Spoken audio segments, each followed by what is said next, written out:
himself. Look at verse 1 in chapter 4. Moses answered, "What if they do not believe me or listen to me and say the Lord did not appear to you? What if they think I'm crazy, God?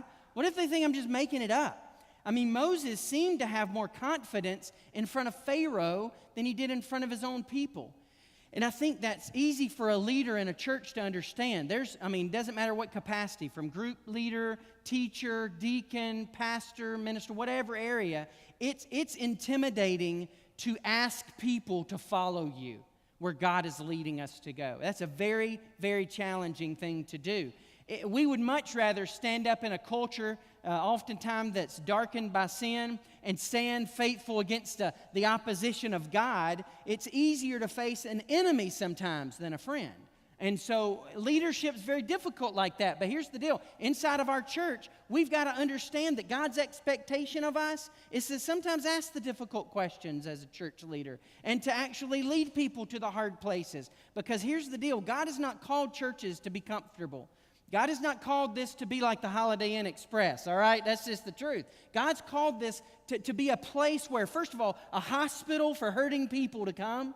This is a place where broken people can come and find life in Jesus Christ, right? But this is also a mission-sending place. This ought to be seen as a launching pad for the upstate, not a place where we come and get comfortable. I thank God for air conditioning. Isn't air conditioning good? Amen. Air conditioning is good. I'm glad we have padded seats. That's awesome because honestly, in Brazil 2 weeks ago, we worshiped literally every night of the week on wooden benches, and it hurts after a while, right? And so we have to understand that God has given us comfort, obviously, in some ways that we enjoy. But listen, this is not our primary concern.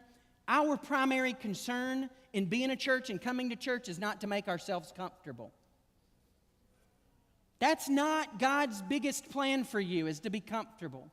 God's will for you and His plan for you may very well be to send you to the darkest of darkest places. It may be He's going to send you to the toughest friends. It may be that the upstate, honestly, reaching the upstate is an unfathomable goal. It may seem like it's impossible. How in the world can you expect? Wayne, why would you try to say that our goal is to reach 1.4 million people? I mean, that's just ridiculous. And here's the deal. Again, going back, I'm sure some of those people were telling Moses, dude, are you crazy? Egypt, we're leaving Egypt. You're telling us there's a promised land. You're going to cross. How we're going to get across the Red Sea again? You're going to raise your stick. Thanks for that, right? Yeah, that's a great plan, Moses. Understand, God doesn't call us to comfort. God calls us to purpose. God calls us to purpose. And so we're not so concerned. We can't be so concerned about being comfortable. God forbid we be comfortable and useless to His kingdom. Make me uncomfortable, God. God, make us uncomfortable in our plans and give us the ability and the strength to yield to your purpose and plan so that we can see things happen that we otherwise would never be able to participate in because you're working. So his trust in God's plan was greater than his fear of man. Moses stood boldly in the